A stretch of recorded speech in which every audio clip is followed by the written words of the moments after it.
Bluff City Media presents The Anthony Sain Show with your host, Anthony Sain.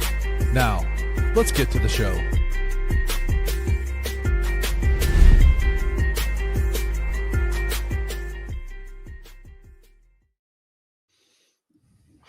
All right, y'all. Welcome to the Anthony Sain Show. I don't know what happened with the intro that just cut me off abruptly, man. Abruptly. Oh, yeah. We on this joint, man. But yeah, welcome to the Anthony Sain Show. This is Coach Iisalo, Anthony Sain. I am having experiencing a birthday hangover, Kenny Stubblefield. Me and Julia had a great time last night. Man, my woman is the most thoughtful woman in the world, bro. So Sunday, which is my actual birthday. I'm sorry. Yesterday is my actual birthday. Sunday. Right. She says, well, I got plans for you Sunday. We're going somewhere at 5 o'clock. So she was like, be ready when I get here. I was like, all right, bet. So when she gets home, she's like, well, I got some news for you. We're not going nowhere. I said, you know how we always do the birthday thing at our in my family's house? I said, yeah. I said, we're doing that again, but we're just gonna do it over here. My family's coming over to celebrate you today. Oh, like, nice. Oh, okay, that's cool. I was like, okay, that's cool. So I'm like, all right. So I said I could just keep sweats on. She was like, yeah, just shower or whatever, but just keep sweats on. All right, cool, cool, whatever. So she has food. She's decorating the house. I'm like, all right, this is gonna be nice.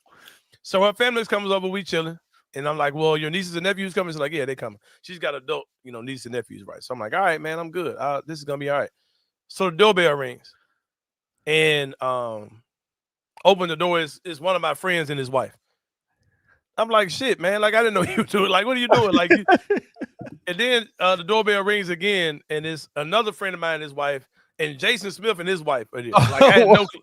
I'm like, man, it's like everybody. Like, I was like, how did you even get these people number? Like how did you? Like, I didn't know. Yeah, she got your number, bro. She got your phone, dude. No, it wasn't it. But so she did this big surprise thing. My friends and their wives were over. You were invited. You couldn't make it. You should have been just doing the show with me every day. Ain't told me shit. Had me looking crazy, man. Had me looking crazy. But yeah, so did that, and then last night she said, I said, are we going out for real tonight? Because she was like, I want to go out Monday night too.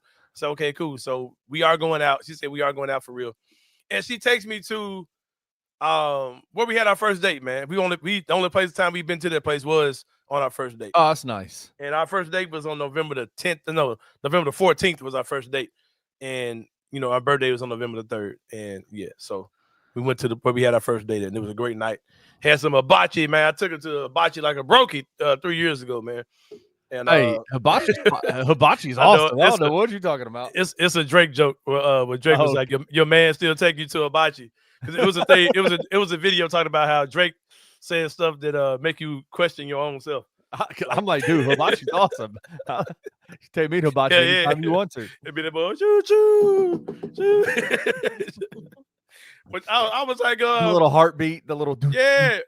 When my guy got there, man, when we got there, it was like close to 8 o'clock. My guy, he didn't throw no shrimp. He did the little smoke thing in the onion. That's it. Like he didn't. Oh, he was almost done for the night, so he's like, yeah, he was ready to go. You ain't getting the whole deal. Yeah, man. You get what you get. We had a great time. We came home, celebrated a little bit more at Kenny Stubblefield, and needless to say, I'm a little hungover for my night of celebrating my life again with my woman. But yeah, man. But here we are, Kenny. But on my way home yesterday, I'm talking to her, but I'm watching the play-by-play on my phone. Yeah. And Apple's built-in sports app is pretty dope too. If y'all ain't never used that joint. But I'm watching the game. I could have watched it on FanDuel, but I was trying to give her my undivided attention, right? Absolutely. I was like, Absolutely. I saw the Grizzlies started coming back, and we got home. It was like maybe a 4-point game, maybe like in the fourth quarter, right? It's at the end of the game. So I come in, and the Grizzlies have the ball. Cade Cunningham splashes a jumper and over his face. Then John comes down, turnover, immediate turnover. Then Cade Cunningham comes back down again. It splashes a three. I'm like, all right, bro. Like, all right. I didn't have to watch any of this, right? You know what I mean? Yeah. So I'm looking at the score. I'm looking at the box score. I'm looking at the stats the whole game. I'm looking at my FanDuel, man. And here I am again. I bet on another bum. I put my faith in another bum, Kenny Stubblefield. I bet that Julius Randle would score 20 points last night. Of course, he scores 19. Everything else hit except for Julius Randle. So I do apologize for those of you who were trying to get some gas money with me last night. But I saw the Grizzlies lost. And, of course, after that, there has to be a press conference, King. You have to talk to the coach. Oh, yeah. You have to talk to the players. Grizzlies coach Coach Iisalo was talked to before the game by the national media. And I just found it so ironic, Kenny Stubblefield, that when the questions were asked to the coach, nobody came back and asked him any follow-up questions. Like, nobody really pressed him, right? Like, there were things that he said that people could have came back and said, well, Coach, when you say that, do you think that's really going to work, or are you sure that you're the guy for this job? I ain't hearing any of those. Like, are you buying your own bullshit right now? Like, that's what I. No, yeah, exactly. I didn't hear anything like that, bro. I didn't hear any. Like, he said what he said. He said everything was internal. And motherfuckers left that shit alone, bro. I'm just throwing it out there. No context in what I'm saying. Got you. Yeah. All right. So, matter of fact, we do have the clip, if I'm not mistaken, of the pregame where he talked about, which the question was about his rotations and some of the concerns that Ja had. These things were brought to the table, and Coach Iisalo spoke on those things. Let's play that clip. Now I would say it's going to sound kind of word salady, but for deal with players who say that. I would say I have a lot of understanding for the players who say this. I think a lot of players have been conditioned throughout their career to play in longer stints and to go find that rhythm. And basketball, just like every other global team invasion sport, is evolving, and the demands on the intensity are higher and higher, and we are looking to also adapt to the times, and that's one of the things. And yeah, a lot of planning, a lot of feel goes into planning the sub patterns. I think what's often forgotten is what comes out, the actual sub pattern. It's to optimize results in the short, medium, and long term. That is the only goal of the sub pattern, to find a competitive advantage from it. There's some, like, it's a good question to ask, because you could say, okay, what are you maybe not getting if you're getting intensity and pace being one of our key components to some of our, especially here in the early season, you might be sacrificing some, let's say, chemistry within the units, because they might play shorter times together, or it might be more substitutions in an NBA game that already has a lot of stops in it. So I understand the concerns, and we're after the best overall result, like I said, in the short, medium, and long term. All right. I heard a lot of stuff. Heard a lot of stuff there. Let's put the focus right now on the screen. We have Ja Morant. We have Coach Coach Iisalo. They are both back on the stand for day 2 as we try to get to the bottom of this thing, try to get this resolved for Grizz Nation out here, Kenny Stubblefield. Let's excuse Demetrius Morant and just keep Coach Iisalo on the stand for right now. Let's just keep him on the stand by himself. And I'm asking the question, what is Coach Iisalo really trying to do? After I saw that quote, after I read that quote several times, I got through my confusion. Shout out to my guy, what's his name? Astro. Yeah. Brother, keep it normal, bro. Like we beg of you, stay normal. If not, we're gonna, let's put our we had to send you back to Vernon show, bro. But we love you. But my guy Brinkley says, pack this dude up and win above 500 by 20. Well, Brink, I got bad news for you. Yeah, bro, it ain't gonna happen. The next 10 looking crazy. hey, that ain't happening. All right, so let me get into it. I do want to be in podcast mode today. I don't want to be in host mode at all. Yeah. What is he trying to do? I watched the clip several times. I read through the transcript several times. It kind of reminded me of something that Coach Jenkins would say. It got kind of word salady, to say the least. Just a lot of confusing terminology. But there was one thing I was able to glean from what he was saying that is giving me a gleam of hope for him, not for my sake, but for his sake. And that what he's basically saying is, I think that the part that's causing the biggest issue, and I talked to Chris Ingram, shout out to my guy Chris Ingram from the No Bluffing podcast. I think that what he's trying to do and what he's trying to say is, for order for our team to have an advantage over other teams, basically the NBA way is guys play a nice stretch of minutes, and you kind of get what you get out of those minutes. Like you get guys who kind of pace themselves. Well, I know I got to save this for this amount of this point in the game, and I got to do this, and I'm gonna come out hard. I'm gonna do this during this minute. Do these minutes, I'm gonna kind of lay back a little bit. And what he's saying is, for my style of offense and my style of defense and offense, you have to go hard that whole time. Like that's why I'm breaking it into. Right. That's why I'm pulling you quickly because I like expect 4 you or in that amount 5 of minute, time. 4 or 5 minute chunks. I'm expecting you to go nuts during that amount of time. And the disconnect that you're seeing basically because guys aren't going nuts during that amount of time. They're trying to be chill during that amount of time, right? And we look at guys like Cedric Coward and we say, well, Cedric Coward is able to, he really comes in and he changes the game. And I think that's because he's kind of doing what Iisalo envisions for guys in his system to do. But the fair question is, and I think what the obvious answer is what we're seeing on the court right now. That's not working. And like I said, when I was talking to Chris, when I talked to a couple of people this morning, that way of thinking, or that thing where I go hard with guys, I'm gonna pull Ja, and I'm gonna do this, I'm gonna pull Jaren, I'm gonna do this. That might work when you're pulling Ja and Ty Jerome comes in, but when I'm pulling Ja and Vince Williams comes in, or it's Cam Spencer, like I see what I see, bro, and it's a mess. I'd rather see more of Ja than see any of Cam Spencer at all, or I'd rather see more of Ja than any of whoever. And this is even with Ja struggling. I'm saying it's like I have a years of resume with Ja Morant that makes me trust him over anybody that's on this team. So I understand that whole disconnect, and I think that what Coach Iisalo is saying is, I need everyone to maximize their minutes when they're actually playing and not trying to pace themselves. I'm going to pace you because I'm going to take you out of the game. Then I'm going to bring you back in when you should be rested. I think that's his total strategy.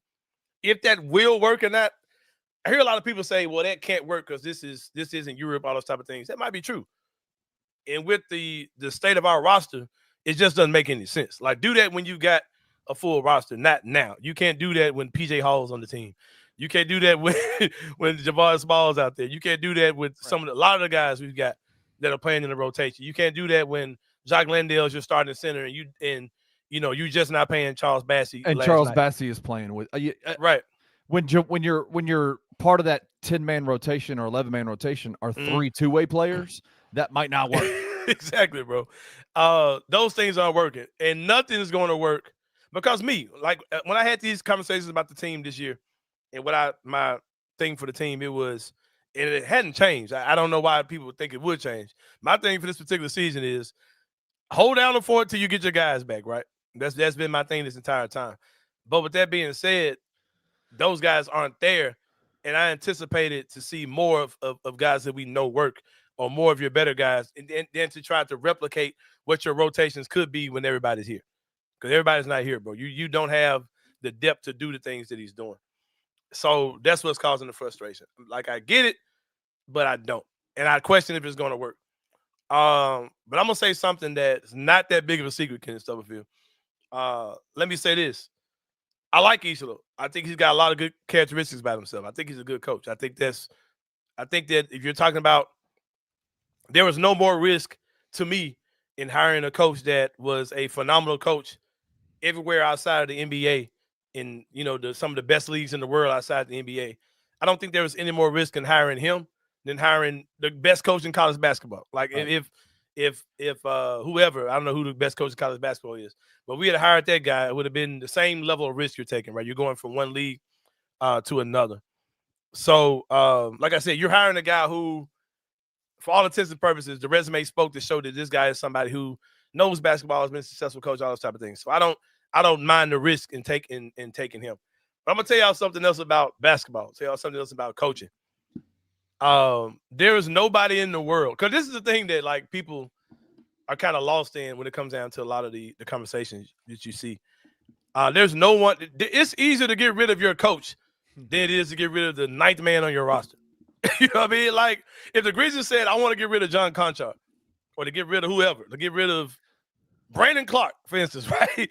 It's easier to get rid of Tomas Iisalo than to get rid of Brandon Clark. That's right. Because all you had to do is bring Tomas Iisalo out to a room and say, hey, bro, it's been real. Hey, on to the next, right? You actually got to do some stuff. You got to sacrifice some stuff to get rid of Brandon Clark, right? It's a totally different type of contract. And I'm gonna tell you something about coaching, Kenny.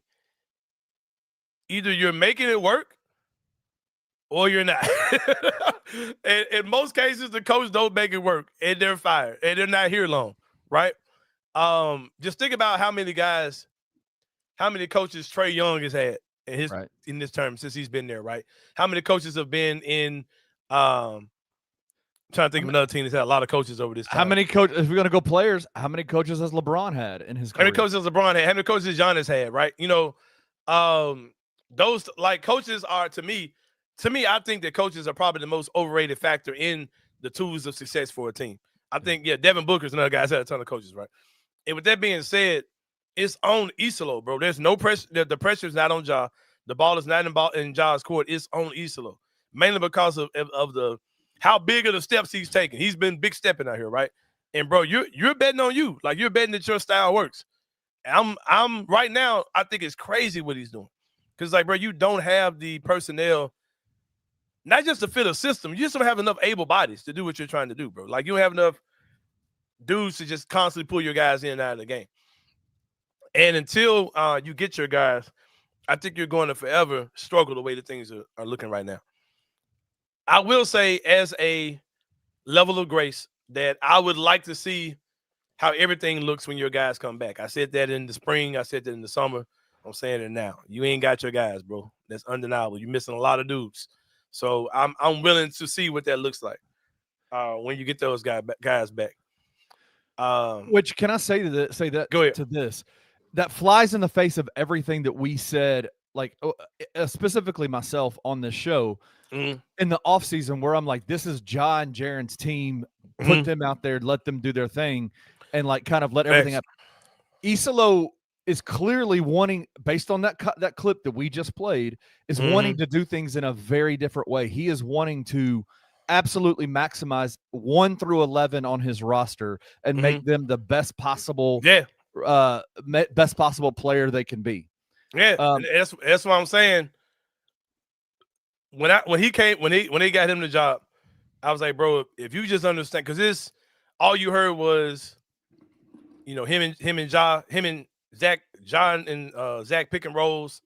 I'm envisioning Ja going back to, dominating the ball, all these type of things. And that's not happening. Like, you're not getting those dominant stretches of time from Ja. And like I said, it's on him, bro. It's on him. But these guys, they come and go, bro. Like I said, I like him in general. I think he's pretty smart. I think he has a pretty dope resume across the world as a coach. But it's on you, bro. You either make it happen or you don't. And if you don't make it, you'll fit into, just like I said with Taylor Jenkins, you'll fit into the percentile where most coaches fall into. They're not the guy, right? They're just not the guy. And in some cases, guys are the guy, and he still wear out their welcome. Mike Malone won a championship in Denver. He ain't their coach no more. You know what I mean? So go ahead.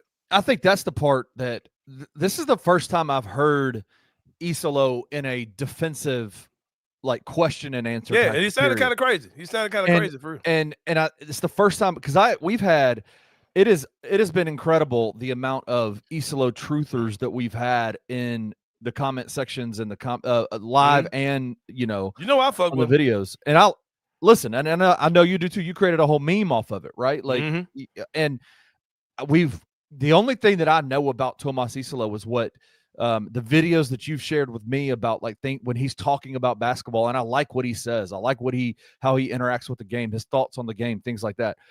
It has been wild to me to see people that have followed Tomas Iisalo for years and years and years discussing his, I guess, and I'll put it in quotations because nobody knows if he's a genius or not, but his genius level mind in basketball. And I'm like, that's great. Like, I hope he is a genius, but it's this idea that he is bucking 100 years of NBA basketball, of basketball coaching, of the way things have been done, and saying my way or the highway type of situation, coming into the best league in the entire world with the best players and the best athletes. And in that video I saw yesterday of his pregame comments, it sounded like that's what he's basically saying. There is a global takeover in the NBA, and you've got to adjust or die kind of a situation. Right. And so we're coming, and it's my way or the highway. But see, Iisalo's one of those dudes, and I'll say right here today, like, Tuesday, November 4th, I don't think he makes it past a year and a half here max, right? Just with the way he's taking his bold stance on something. There really should be a layup, because in the beginning of the season, in the preseason, he talked about how he talks to Ja, he talks to Ty Jerome about things he want to implement, and he listens. Like, he's clearly putting his vision in front of reality, right? The reality of the team. Because it's hard enough that you're this many guys short and you're struggling, and then you're like really holding on to something that's really not worth holding on to. I was talking to Parker Fleming on the phone. I was fucking with him. And when he answered, I could tell he was nervous about what I was about to say to him. So me and Parker were talking. He's like, man, he said the thing with Iisalo is so disappointing is that the amount of minutes he's playing guys in stretches really isn't too far off from where it should be. And I said, bro, exactly. That's what's so stupid about what he's saying and the stance that he's taking it. Because it's not like because most guys, their stretches are 6 minutes, 5 to 6 minutes, right? Right. But if you're pulling guys after 4, they feel it. Like, no, man, I'm supposed to still be out here. I've been playing basketball all my life. Like, I'm still supposed to be on the court. You're pulling me out too early. But if you just, like, let these dudes make those stretches, like, a couple minutes longer, dudes will feel normal, man. Like, they'll fucking feel normal, bro. Because 4 times, if they're playing a 6-minute stretch, then they come out and then they play the last 3, their minutes are going to make sense. Or they're playing 5 and they come back, whatever. But if you're pulling guys out in 4, you're killing their minutes, you know what I mean? So he's like I said, man, like any other coach, it's on him, bro. The proof's in the pudding. Like, it's really not too much to talk about. That's why I'm not really stressing about too much of this stuff at all, because I'm like, bro, if things aren't right, I've been watching basketball not 100 years. I'm watching it all my life, and I know how these things play out. Like, that's just going to be on him. Like I said, I think he's pretty good. I think he'll be fine. He's one of those coaches that, like, you can see him rehashing later on, and he's like a savant for real. Like, he's really somewhere else, and he's killing it. But I just don't think that I think he's just coming in too stubborn about his approach, and I think there's going to be, I think he's going to have to, it's going to be on him. I guess, I think Zach Edey Highlights said something really interesting. It's 2025, and he has to do his best for 2025, or he won't be here to see it. Yeah, you won't even the stuff that he said. You won't even be here for that, bro. You know what I mean? Like, even like with the Charles Bassey stuff, I understand that, like, they were in the middle of, like, playing games, and I don't know if they had any time for shoot around. But if you're really trying, but if nothing else, you can throw that dude out there and he'll go get rebounds. like you knew that, bro. Like, that guy does those things, right? And you know that you don't have anything behind Jock Landale. Jock Landale's not a starting center in the NBA. So it's like it's just little things you can do. And it's like I was actually thinking that, like, the John Conchar minutes were good. I don't even think Jitty played last night. He didn't play. You know what I mean? It's all so strange, bro. But Coach Vaughn, who is an actual coach, said he's been my guy Vaughn been tripping too. I've been having to check on my boy, man, because he's been really bugging out. He's been terrible as a leader publicly the last few days. Protect your players and reiterate your loyalty. He's already lost the locker room. I'm not really sure he's lost the locker room, bro. He's lost job. Like, I don't think he's lost the locker room. But again, he said publicly the last few days, the only person who took that shit public was Ja. Like, Tomas Iisalo didn't go public. He got asked a question yesterday about rotations and sub-patterns in response to something that went public the night or 2 nights before. The only person who took it public was Ja. So, like, has he been terrible as a leader publicly? I don't see that. Like, I don't necessarily see, like, what I saw in that Friday night game, the October 31st game, was that he was holding a player internally accountable. And that player bucked it and went public with it. Am I wrong on that? Yeah, that's pretty much what happened. In my opinion, it's the same. I might have missed something you just said because I'm kind of multitasking in my mind. But yeah, I think that's pretty much what happened. Yeah. But Coach Iisalo, we're gonna sit your ass down. Let's bring Ja up. Let's talk about the Ja Morant situation. Asking the question. We asked what in the last segment? Now we're asking who stole Ja's joy. Shout out to my guy, DeMichael Cole.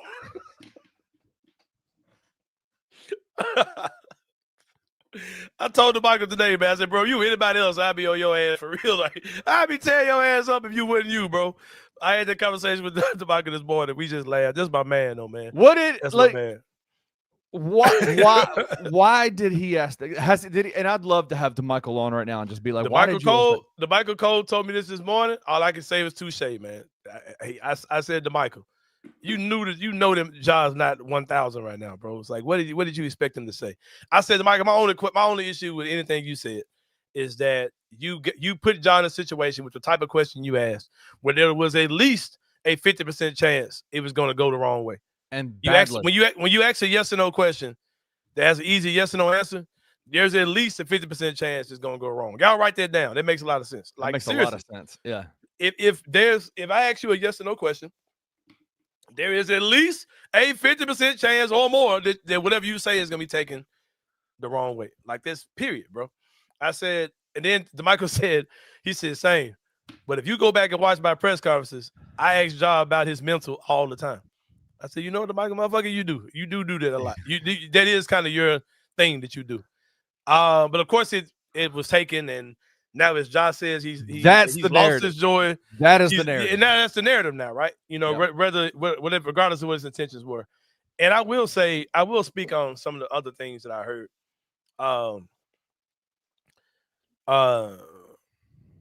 Some of y'all are just clowns, respectfully. Now, I'm not talking about fans. I'm literally talking to media. Right. And in the beginning of the show, I said, why weren't certain questions asked to Coach Iisalo, right? There's a viral clip of Coach Penny Hardaway, who also was the coach of a basketball team, played in the NBA all these years, from Memphis, coaching the University of Memphis, where Jeff Calkins literally asked him, do you think that you're able to do what it takes to be, be successful here, right? Word for word. Can you do the job? Are you the man for the job? Yeah, exactly, right. Yeah. And it sent Penny off, and that's a viral clip, and that's something they still use to this day. You cut on 92.9, you're gonna hear clips. You're gonna hear that clip over and over again. You're gonna hear Penny Hardaway, a legendary person, not just a basketball player, legendary person in the city of Memphis. You're gonna hear him in one of his worst moments. You're gonna hear that being played all the time on 92.9 FM. Or some would say one of his best moments. Stop asking me stupid fucking questions. Right? Yeah. Exactly, right. But you get what I'm saying. But they didn't do that to Coach Iisalo. And if they had did that, they would have looked crazy. But there were questions asked to Ja. Now Chris Harrington is my guy. We trying to get Chris on the show, right? 100%. Like we're trying to do that again. He's been on here a couple times. We're trying to get him on here again. I did not like the way Chris went about asking questions last night. Because one thing, Drew Hill asked, are you good with the front office, right? He said, you good? Like, are y'all in good standing? John was like, yeah. He said, you got a quote for them, right? About me, right? That we talked, right? He said, yeah. He said, so if do you think I'd be talking to them at all if we went good? Or do you think they lying to y'all? Like, what do you think? You know what I mean? And so Ja, was kind of, ticked off by the question. Because like, bro, they've already addressed that with y'all. Like, why are you asking me this? And then, Ja continues to say that we've been talking for the next few days. And Chris cuts the man off just to get another question in. Right? I'm like, bro, why don't you just let him finish what he was saying? Like, why didn't you cut him off like he was a media member? Because we do that. We snap each other up, right? A guy asks a question, and as soon as we think the player is about to be done, we'll snap him up to get another question in. Like, why don't you snap the man up when he's telling us that I've been talking to the organization for the last 2 or 3 days? And I thought a lot of stuff they were doing was super combative. And like Josh said, that's your home run question. That's right? Your home run question. That's your gotcha question. 100%. That's what you're trying to get a meme off of, right? That's what you're trying to get. Local reporter says, Josh he's lost his joy. But it was the question it was the question that was asked. It was, are you upset about the way you played Friday night? Of course he is. What did you want him to say? What did you want him to say? Did you want him to give a public apology on record? Like, what did you want him to do? That's the home run question. That's the gotcha question. And I don't like I talked to someone this morning that I consider to be a legend in doing this right here. And the man said 2 words about the Josh situation. Because I was saying, man, like, what are people? Can you ever messed up real bad with your wife? You ever messed up? You ever like you said that, right? Am I a man? Are you a man, right? Am I a married man? Yes. Am I a human? Right. Yes. All right. You ever like had her say, "Well, baby, I forgive you. We'll move on." Has she said yes? All right. Does that shit look How long does it take for y'all shit to actually look normal though? To look back to normal, it can take a long time, bro. And there's certain things you can do as a man that can make it take forever. Where it ain't never the same, right? And it's like the fact that if you look at everything that happened over the weekend, like everything that happened with this job situation, that John Coach got into it, the media took it, and it caused this thing where there's two sides of communication that happened this summer, this weekend, two sides of the coin that happened this weekend, right? And it is trade Ja yesterday, right, and fire this bum ass coach yesterday. Those are the two sides that were taken, and I'm sure Coach Iisalo was like, "No, don't trade Ja. Like, we'll figure this shit out." And I'm sure Ja's like, "No, don't fire that dude." It's like, I mean, yeah, all right, we'll figure this shit out. I'm sure both of them like are at the point where, hey, we'll come together, we'll figure this shit out, bro. We'll come together, we'll figure this shit out. It's just like if your wife get mad at you because you didn't throw the trash away or whatever, or you called her stupid by mistake or whatever. Like y'all felt the way y'all felt. Now y'all decided to hold this thing together. We'll figure it out. But that shit ain't gonna look right for a while, bro. That's why I thought all those questions yesterday were so goofy. Like, bro, did y'all think they were gonna be back here jumping rope in the locker room tonight? Like, what did y'all think it was gonna look like? Doing patty cake? No, like, yeah, like bro. There was a lot of drama. There was a lot of mess. Ja wants to be here. Coach Iisalo wants the team to be good. Ja wants the team to be good. They having their difference of opinion. It's a messy cesspool of just toxic bullshit that we saw everywhere this weekend. I had a friend tag me in a post on Facebook that says, Ja Morant asked to be traded by the Grizzlies. Like, it's just a bullshit post somebody did for engagement, right? I said respectfully, do you think if that shit happened, you would be telling me about it? or did you be seeing it on Facebook, bro? Like, do you think that's how you would get that information? And it's like, with all those things happening, of course, Ja still don't look right, bro. Of course, he still feels away. But like I said, I was talking to an OG, somebody I really respect in this shit, and they said 2 words about Ja that hit me so hard, bro. I said, man, Ja ain't right. We know he ain't right. I mean, we know that this thing is still, got to get to where it's got to go. He said 2 words, bro. He said, man, he's embarrassed. See, he's embarrassed, bro. He's fucking embarrassed. Yeah. Y'all think Ja think he handled that shit the best way this last Friday? No. The on the court shit, the locker room shit, all that. He's embarrassed, bro. And as a man, we have a hard time just saying, yeah, man, I fucked up. Especially when another grown man's asking us questions like, hey, are you embarrassed by the way you played Friday night? But to my chums in the media, who I'm sure this will get back to them one way or another, y'all know I don't give a fuck about none of that with y'all. But it's the difference between, man, when I'm sitting in a seat with my phone out and you're sitting behind a podium with a Grizzlies banner behind it with a microphone to your mouth, and I'm asking you questions and you're answering it, which is the dynamic between the coach and with the media and the coach. Because all your interactions with him are like that. He's sitting on the podium, you're sitting in a seat, several feet away from him. You're asking him questions, he's answering just like that. So totally different podium, totally different posture than when I'm in a locker room and I'm sitting down and all y'all are standing up over me with phones in my face. But y'all didn't do all that shit with Iisalo. But y'all continue to press Ja to get whatever quote or whatever answer you were trying to get from him. That's the problem I had with the stuff I saw last night. And I've seen people in local media saying, "Oh, it's so horrible. Ja handled that so badly." No, he didn't, bro. He's like, man, get the fuck out of here, bro. Like, y'all know the answer. Like Coach already told y'all, we talked, man. That's all y'all fuckers need to know. I thought his answers to those questions were damn near perfectly, bro. It was fine. Like even the whole joy question. Have you lost your joy? Or do you have? You had joy? No, I don't. No, we lost 3 straight games, bro. This shit crazy over here right now. This is this shit sucks, bro. I don't. What to get it right? I don't know. I was in a real funk about a couple weeks ago, and brother, me and you talked through it. The stuff that I was going through in the last couple weeks, and I told Julia, I said, "Baby, I'm in a funk. What's wrong? I'm not really sure. How you gonna get out of it? I don't know. Keep going till I get out this motherfucker. Yeah, and I'm out of it. You know what I mean? You know what I mean? But it's like and the thing about Ja is, bro, I sat in a room,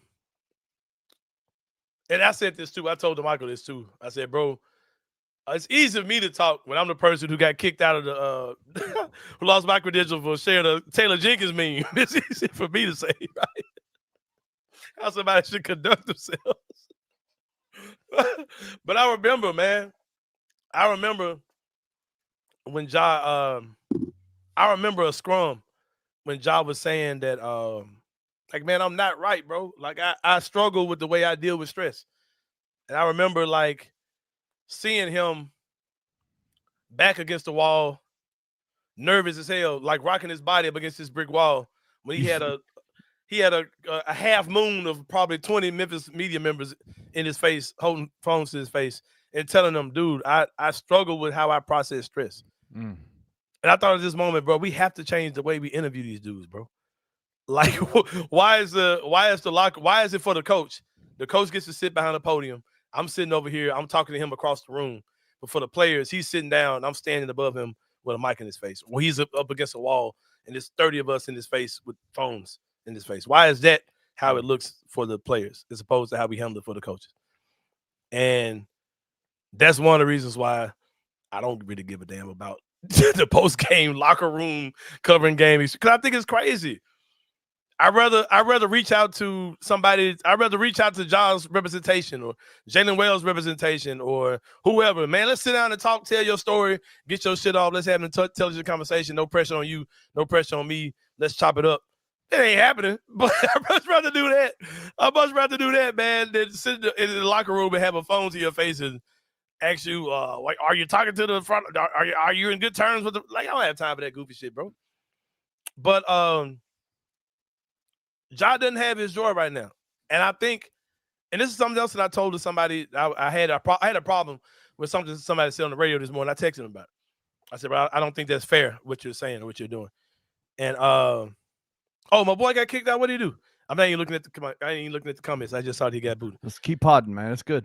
Just keep podding, bro. So I said, I don't think that's fair, man. Like, I don't think that's fair at all. I said, because I think the number one assumption is, number one thing I think I have a problem with what you're saying is, why are we assuming that this stuff between Coach Iisalo and Ja is even the number one thing that he's upset about? How do we know that, bro? Like, I mean, he just lost 3 games in a row. They lost 1 at home. And he had a very low personal moment Friday where he did something that, you know, I'm sure he's not proud of what happened Friday. And I'm not talking about X's and O's. I'm not talking about performance. I'm talking about what the Q words a lot of people are throwing on Ja. So, it's a lot, bro.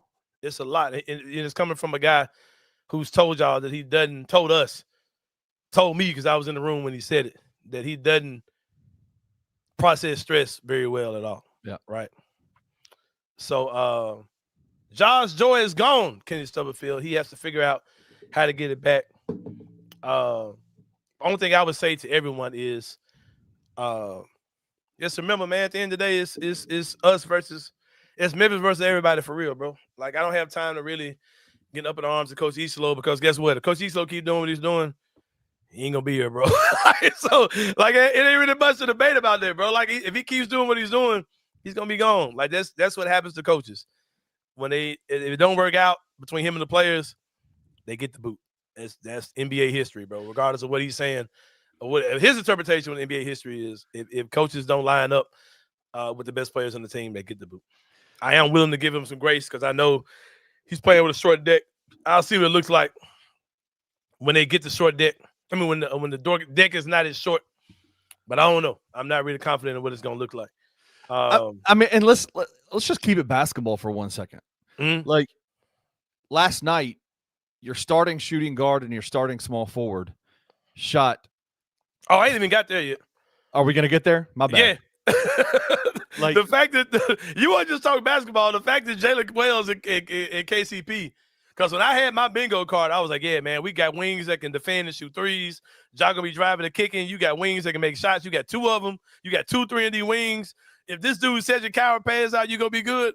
KCP and Jalen Wells have been terrible. I don't know. We're going to talk about Jalen all by himself later on in the show. But I do not know why Jalen is this bad offensively. Like, and it's not just taking threes. He's not being aggressive. I was talking to Chris. Chris said, he said the man will hoop. He said the man looked good in summer league when he had the braids in the headband. You need to go back to look good, play good, or something, man. Because my man is over there struggling. Everybody. And so when you've got a point guard like Ja Morant who needs space to move, and he ain't got no space because they ain't guarding the wings because nobody in the wings are shooting. Yeah. It makes life difficult, man. For everybody. And those guys being this bad sucks. Another point of conversation is Cedric Coward, right? Everybody's like, Cedric Coward needs to start. And I was sitting there laughing yesterday. I'm like, bro, when you're pulling guys in the first 4 minutes of the game, does it really matter who fucking starts the game? Who cares?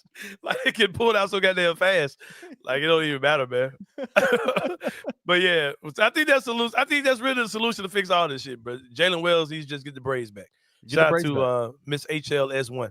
I think Jalen Wells just needs the braids 100%. 100%.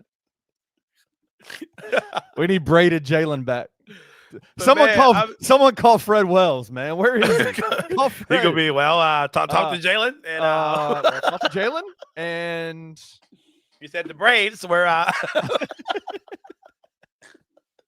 hey, you know you listening right now. Shout out Mr. Wells. We love you, man. But no, man, it's like it's really sensitive times right now, bro, because it's just a really sensitive time. And there's so many people that are damn near like rooting for this thing to get crazier because they want this Malik Monk for Ja trade to happen so bad, right? They want this Terry Rozier for Ja trade to just happen so bad. They want Chauncey Billups as the head coach. Yeah, because if you see, like, because people came out yesterday and said, like, you know, the Grizzlies probably hang on the job because the stuff the teams are calling them with is trash. Like, y'all need to figure out a way to make that shit work. And but yeah, man, all those things are crazy. But to my man Brinkley, who said, I'm giving Iisalo 20 games before I make an assumption. Unless he turns in a red hour back, the first 20 games looking crazy because that next 10 is about to be a motherfucker. That next 10 is about to be crazy. Buckle up. I'm telling you. Buckle up, bro. Here's the crazy part. It might get worse. It's probably going to be worse. Oh, yeah. Like, wins and losses wise, it's going to get real bad. It's probably going to get real bad. Yeah. Yeah. Shout out to my guy. Go back to my guy. He said who's tuned in. What's his name? I don't know. I haven't been paying attention to the comments. My guy said, he said, Sain, please talk about the short minutes and the rotations and all that. I said, brother, I'm not hiring for a show director. I don't need a show director. I appreciate the constant love. It's my guy. I appreciate you though, my brother. But yeah, Kenny, we ain't got no fan dude for y'all. We ain't got none of that. We just talking strictly.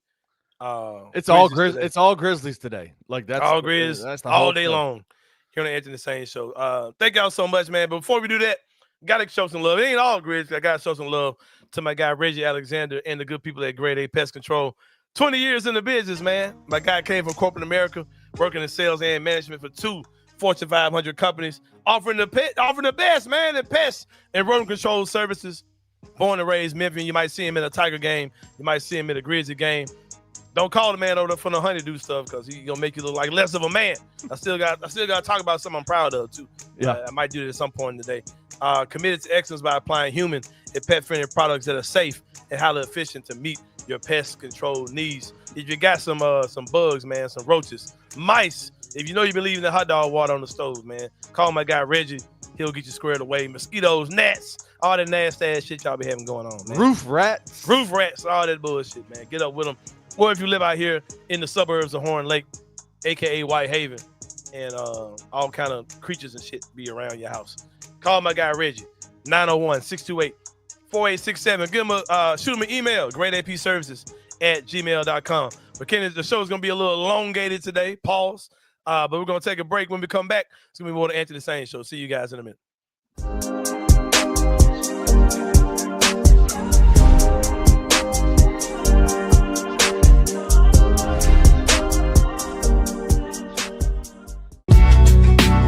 In the heart of the Highland Strip for 27 years, Trilogy Tattoo has helped tell stories for Memphians for generations.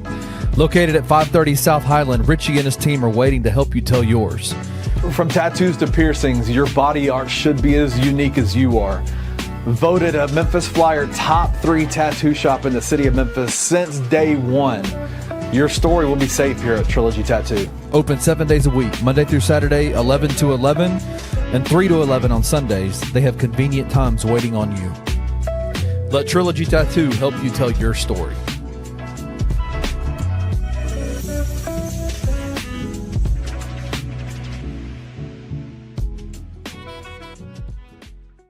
I'm hoping all this John Sumrall talk is starting to get to Tulane. It certainly looked like it did last week against UTSA. John Sumrall talk, it ain't stopping anytime soon because we have 4 SEC jobs open and he's near the top of odds for all of them. Now, here is where my concern does come in. They are coming off that loss. Yes. And they have to keep their season alive and This cooking. is They're used to being in the American Conference Championship game. That's still attainable if they beat Memphis. This is quite literally a loser goes home match on Friday. Friday night, 8 o'clock on ESPN. Memphis fans should absolutely pack the Simmons Bank Liberty Stadium out. This game means everything to both. Yep. If Memphis loses, it's over. If Tulane loses, it's over. This is massive. Tune in to On the Bluff with Christian Fowler and Gabe Kuhn every Tuesday at 10 a.m. on the Bluff City Media YouTube channel.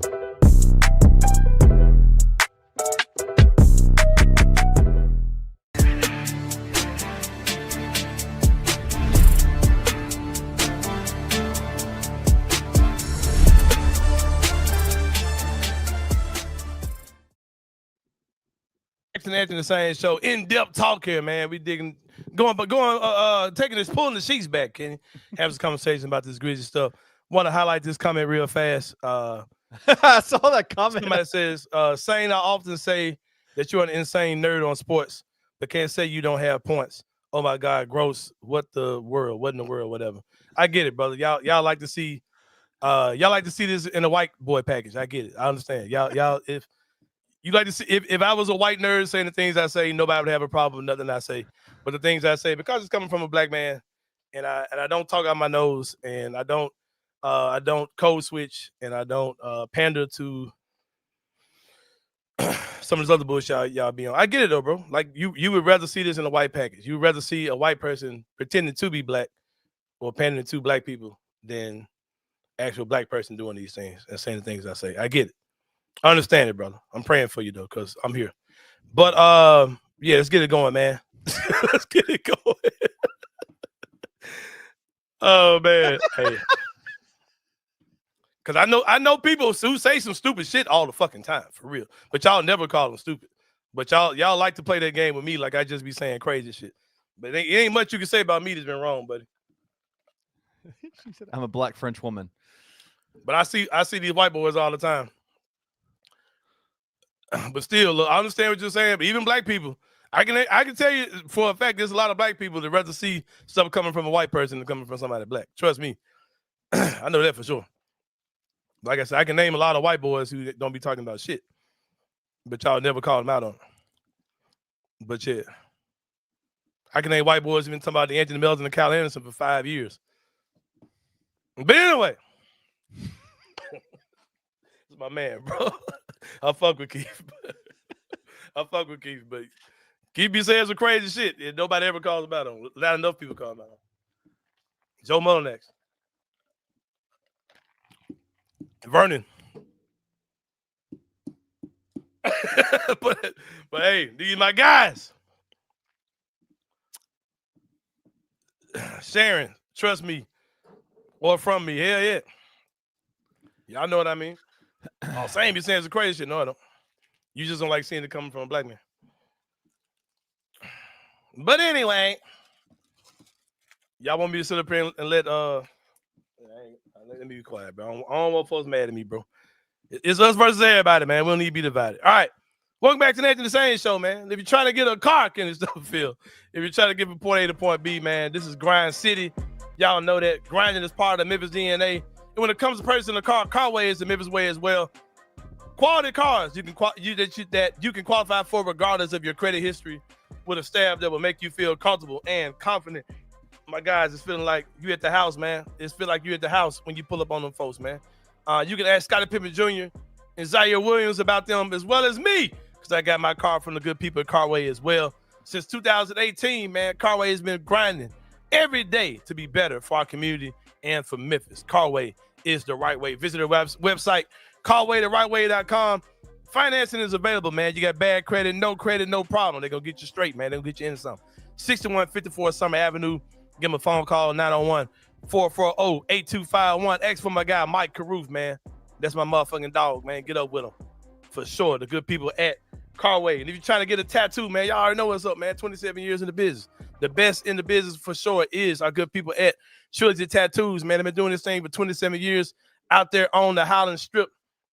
My guy Richard Jarvis had the vision for doing tattoos a different way, and it's been working for the longest, man. They got award-winning tattoo artists, award-winning piercers, all those cool things at Trilogy Tattoos. Get up with them, man. Visit their website, trilogytattoosmemphis.com.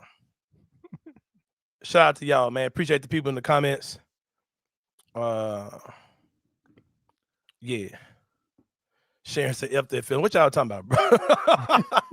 But no, man, y'all be killing me with that stuff, man. Oh, Sain says crazy shit. No, I don't, bro. I don't see nothing, no crazy, none of these other folks. Well, I will say she came back and clarified. She was talking about the hot dog water, and how that was gross. Like that was anyway. She said okay. God bless you, sister. Yeah. My black French sister. I apologize if I came at you wrong. The point remains, but as I apologize for real. Yeah, as our I guy, misread what you were saying. I didn't know. She caught a stray. Yeah, my bad, sister. I apologize. No, man. But y'all can understand, man. It's in this city, man. Yeah. I'm really kind of feeling the way because I was listening to Jeff Calkins show, bro. I ain't no need playing about it. And I did not like what Jeff was saying. And of course, Jeffrey Wright was co-signing everything he was saying. And it was basically how bad Jai handled the media last night. And I had this conversation with DeMichael as well. I said, bro, just because somebody didn't handle your question right, don't mean that you were asking good questions, bro. It don't mean that you were handling the best. Just because like he could have said this, he could have said it. No, you could have just not asked it, bro. Like just because they didn't handle your question right does not mean that you were asking fire-ass questions, bro. They're not one and the same. So that whole thing kind of has me a little triggered because it's like, Memphis is a black city, bro. And there's so many things about Ja that seems like, is this really about Ja? Or y'all really just don't like black people? Y'all just kind of over having a black star as the face of the team. Is that what it is? Because, man, we've had these type of discussions a ton of times that Ja looks like the face of fear. Ja looks like a YN. He listens to NBA YoungBoy and, all those type of things. So I get a little guarded with some of the takes that some of my brethren in this media world. Especially when you feel like he was set up for it. Yeah. Like when you get set up to fail. People came into the locker room ready to let me get my quote hunt going. You know what I mean? Let me get that whole thing going. Like that whole thing is so disingenuous, bro. But yeah. Oh yeah, oh, that whole thing is so trash. I had a guy today, man. I'm on Twitter and I'm watching this guy talking. He's like, man, I what did he say? He says, like, of course, Parker Fleming, who is the white NBA player whisperer. Like, I've never seen anybody this other. I love Parker Fleming for this. The fact that he would flat out tell you, yes, I'm full for the American white player. Like, bro, I'd rather you tell me that to be bullshit and lying about it and having some weird narrative that you trying to hide. Like, I'm okay with you saying that that's what you about, bro.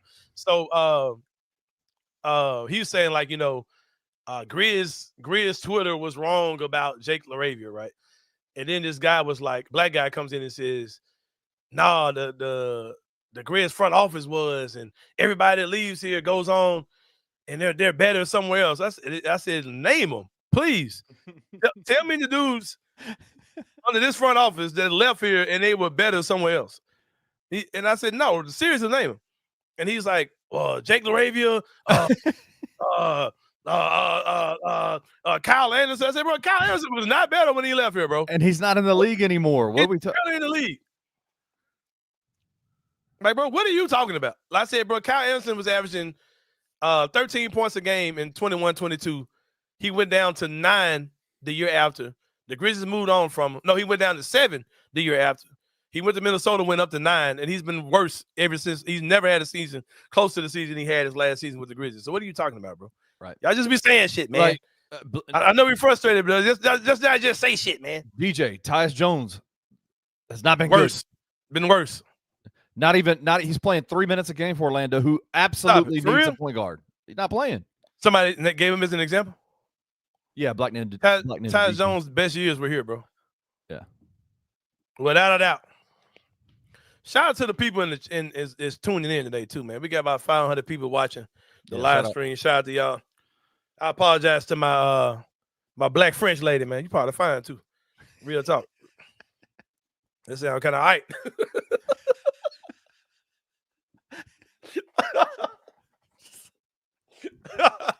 Oh, man, that sound kind of all right, lady. But no. Oh, man, you better be glad I ain't in the game. I'll be able to publicly apologize. I don't know about his IG post. I don't know what happened. Apparently, Who IG post? Ja had an IG post today. What, today? Yeah, I don't know. What you talking about, Shay? Shay, you know about seeing it? I be talking about. You talking about the one the other day he said go Grizz? No, apparently he had one today. I don't know anything about it. Let's look that up, Kenny. Yeah, let's look it Man, up. this show's so off the rails today, man. And we staying focused for the most part. Yeah, I like it. I'm talking about in this current regime, y'all. Yeah, Kyle Lowry Kyle played Lowry the Grizzlies. That man got drafted in 2006. The man was I'm 1997. talking about if you're gonna knock this front office for letting LaRavia go, I don't give a fuck what Chris Wallace did. Like I'm talking about what Sidney name- Lowe, how Sidney name Lowe the guys handled- who left here and they just went and killed it somewhere else. Like Sharif John Morant. Abdul-Rahim. Sharif Abdul-Rahim was awesome wherever he went after he hey left man, the Grizzlies. phone be listening to you, bro. I get on Instagram. Now 9 times out of 10, if I get on 99 times out of 100, it's gonna be straight butt cheeks if I get on Instagram. And it's Ja Morant. Like it's gotta be listening. Straight butt cheeks. It's Ja in the huddle. It's Ja getting in his car. Nice Escalade. It's Ja in front of the fans. It's Ja doing the he's playing Rod Wave, take the blame. Look at that. Let's go. It's Ja doing the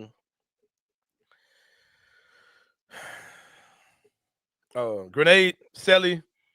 It's Ja at his beautiful house. It's Ja doing a little in between the leg dribble thing. It's Ja pulling his braids back to let you know it's 12 time.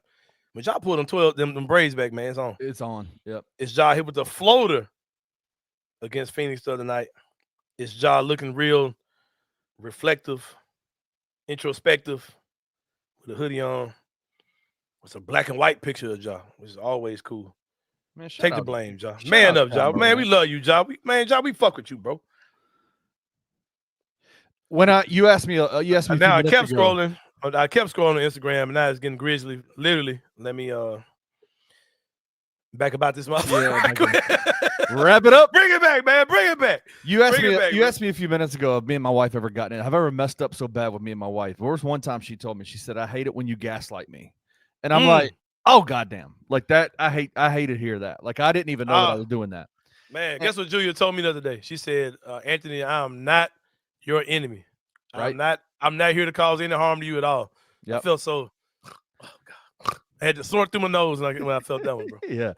It was terrible. And I, when she explained what she meant, I was like, "What the hell are you talking about?" Like it pissed me off. Like I was like, "What do you mean when you say something like that? Like that's hurtful to me to hear that." Then she explained it, and I was like, "Yeah, you're right. yeah, you're 100% right." Yeah. And it's like I think that's kind of the frustration that I felt yesterday for Ja Morant is that even in those interview questions that he got asked at the end of the game, the post-game interview, it was we're gonna like you just came off of a really bad Friday. You had a suspension. You come back, you lose a game, a tough game against Detroit, and then we sit down in front of you already knowing kind of like what your struggles are with people all around you in social situations like that. And then we ask you questions, whether it's either you're going to like, no matter what you say, it's going to be taken and construed in such a way that makes you look bad. If he says you got yes, people waiting on it. You got people waiting on it, bro.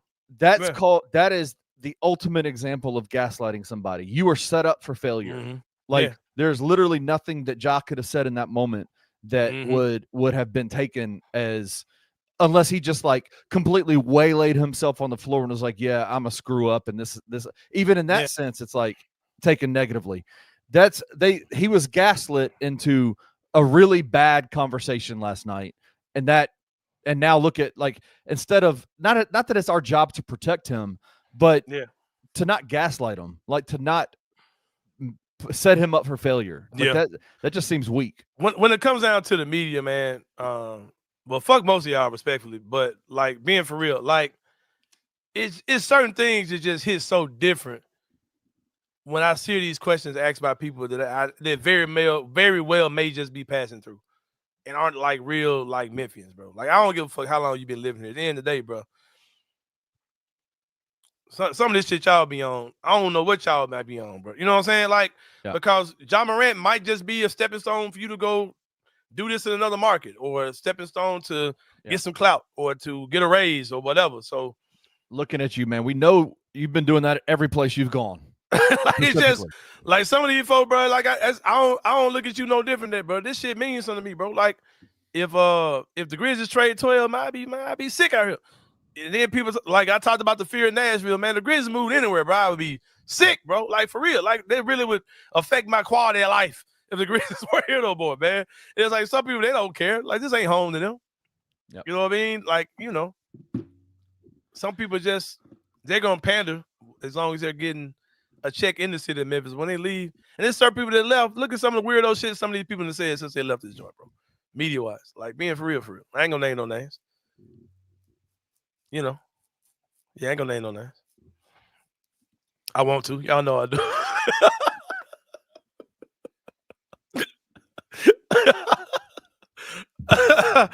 Oh man, but no, man. Like I said, but bro, it's been a great show today.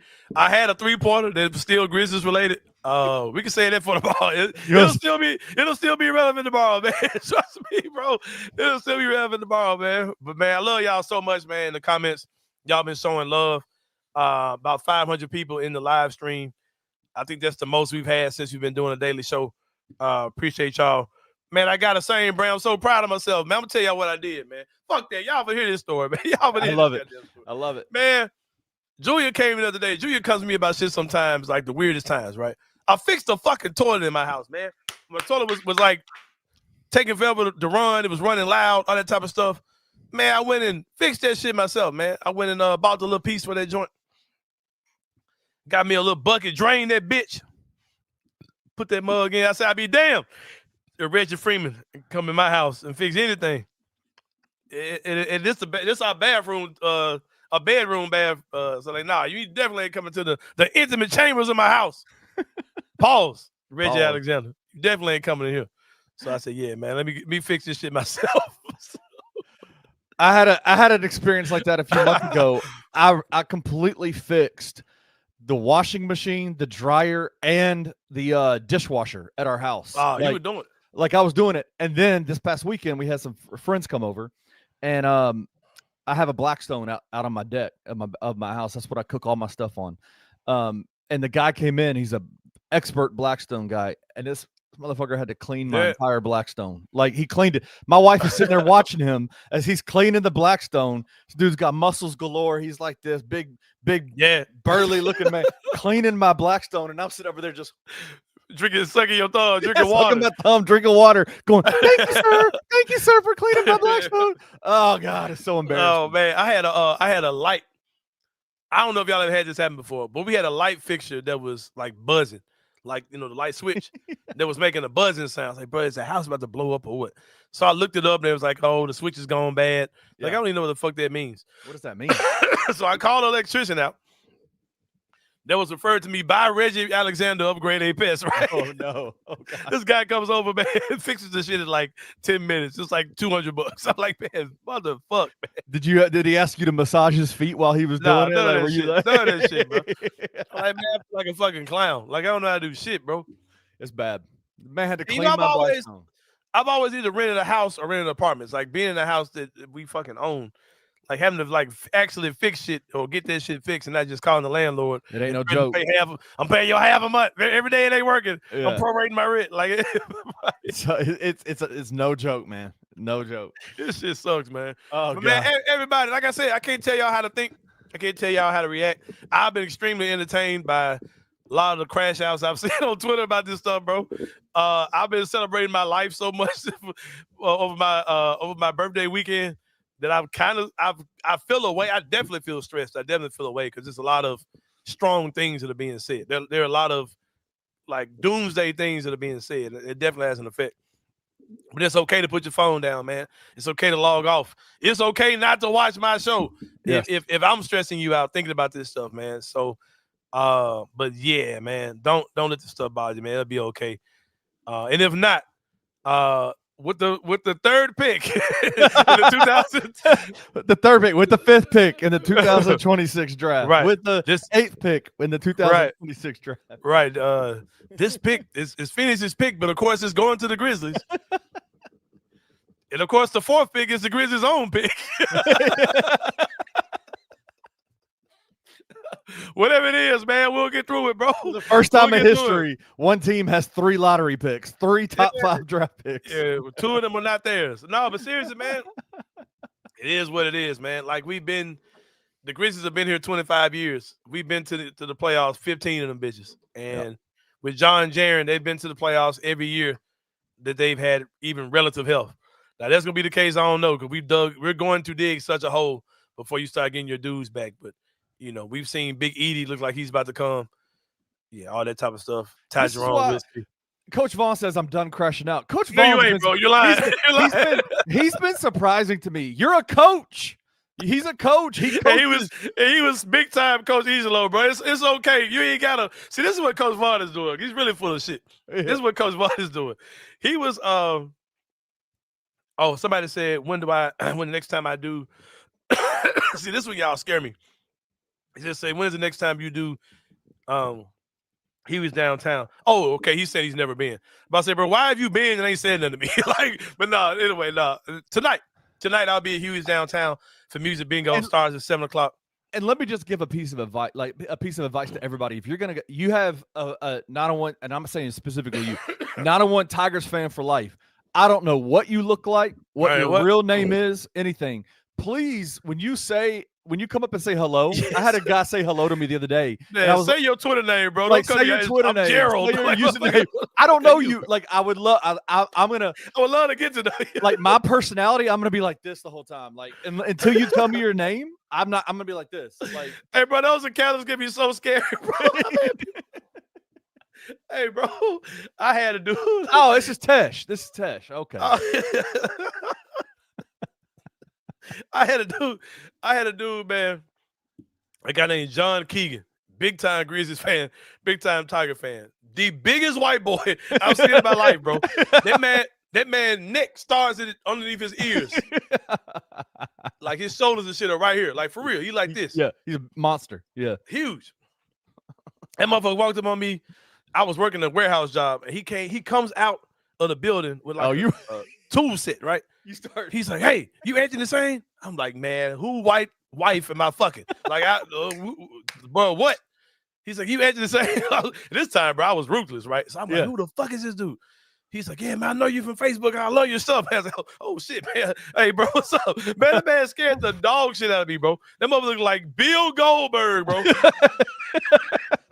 And we joke about it all the time. That's my man. I had a dude come up to me at the Ground City Brewing College Football Saturday show, and I was like, I don't even know what to say. Like, he said hello to me, like he knew me, and I'm like, I'm Lil Terry, but your name, I know you as Grizz Main 911, like, you know, whatever.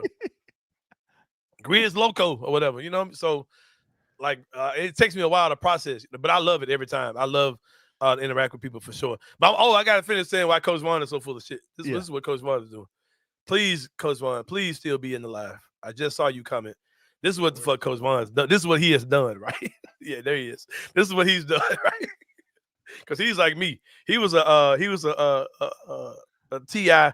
cognac sipper and robe wearer and candle burner and all that kind of stuff, right?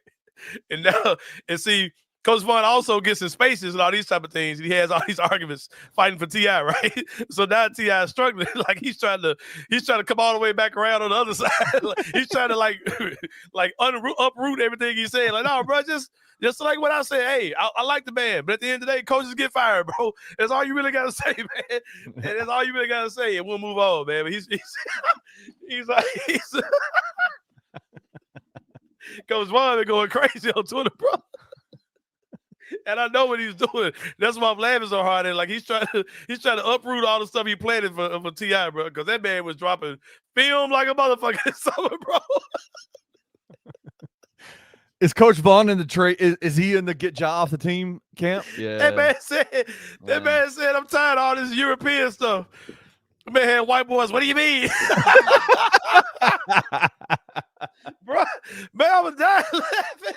Man, bro, I was dying laughing at Coach Vaughn, bro. And man said, bro, I'm tired of all this European style stuff. They said, who are you talking about, man? There's only like one guy from Europe on the team. Coach Vaughn said, Jacques Landale from Australia. That's close enough.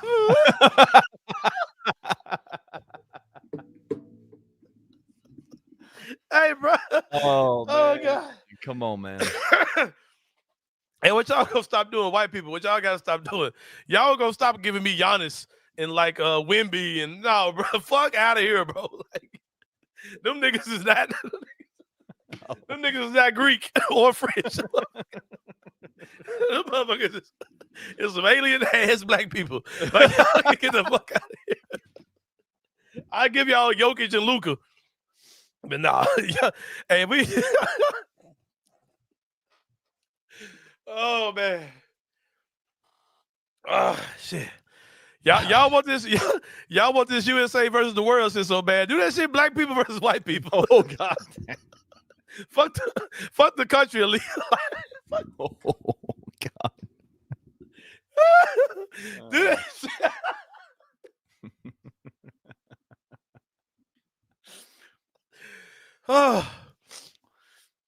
Oh man. I made it through the whole show without this shit. That's funny. Yeah, bro. Y'all not for Hey, we got Jake LaRavia, bro. Hey, okay, y'all go ahead. Oh. Can we have Zach Edey? Get half of that motherfucker. Shit, we can't get him. Yeah, y'all can have. We can't get him. Man, I'm hurting, bro. Man. Oh, yeah, y'all better stop that shit. Every time I holler about European basketball, y'all want to throw out some goddamn Giannis and Wemby. No, kiss my ass, bro. That man said the Lakers are the world team. Yeah, because y'all can definitely have Jackson Hayes. Definitely have whatever that motherfucker is. Weird-looking motherfucker. That motherfucker biracial mutated. That shit didn't mix right. Sideshow Bob looking dude. Yeah, that shit didn't hit right. Your mom and dad should have got with somebody else. Oh god, them mother did not mix right at all. Oh man, that's so funny. Like a rock. Y'all love that shit. Every time somebody says something about the European invasion, y'all love how not all about Giannis. What about man? If Giannis still hoop, that man would just be an African refugee. Yeah, would not be claiming that man is so goddamn Greek.